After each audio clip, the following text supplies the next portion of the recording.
Our primary identifying factor should not be our color, and it should not be our gender, it should not be our educational level, it should not be the amount of money that we have, it should not be an association that we're a part of. Our primary identifying factor of our lives should be the fact that we are redeemed by the blood of the Lamb. And if that's not first, you got the wrong thing in first place.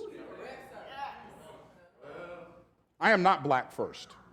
By the way, Martin Luther King dreamed of a day when a man would no longer be judged by the color of his skin, but by the content of his character. And now we want to be judged. We just want to judge things by the color of the skin. Do you understand every time you go along with something that's, as a black person, every time we go along with something that's black and whack, we're just doing what the oppressors of our ancestors, we're agreeing with the oppressors of our ancestors. The most important thing about us is the color of our skin. And it's not. I personally like being a brother. You know what I'm saying? I like my brother swag, you know what I'm saying? I like it. But guess what? If I was white, I would enjoy that just as much. Because watch this. I am made exactly the way God desired me to be, and I'm not in competition with anybody. So I can celebrate you, and it don't take anything from me, and I can celebrate me, and it don't take anything from you. And if you think me celebrating me takes something from you, I'm not the one with the problem. And if I think that you celebrating you is taking something from me, I'm the one with the problem. James, the brother of the Lord, he wrote a book in the New Testament called James.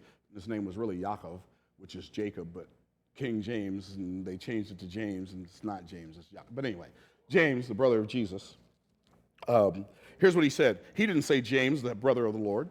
He didn't say James, the senior pastor at the church of Jerusalem. He didn't say Reverend James, the senior pastor of the church of Jerusalem. Here's what he said. James, a servant of God and of the Lord Jesus Christ. That was his primary identifying factor. And if it's good enough for the half-brother of the Lord, who's a senior pastor at the Church of Jerusalem, it's good enough for me for it to be my primary identifying factor. We have been programmed by the government, by the media. Do you realize that Hollywood started waging war on business in the 1970s? We didn't even see it. By the time the average American turns 18 years of age, they've seen 10,000 people murdered on television and movies by business people and entrepreneurs. They've seen more people murdered on television by entrepreneurs and business people than more than career criminals. No wonder people don't want to go into business. All they want to do is save the planet. They've been programmed. But let me say this. You weren't born with any ideas.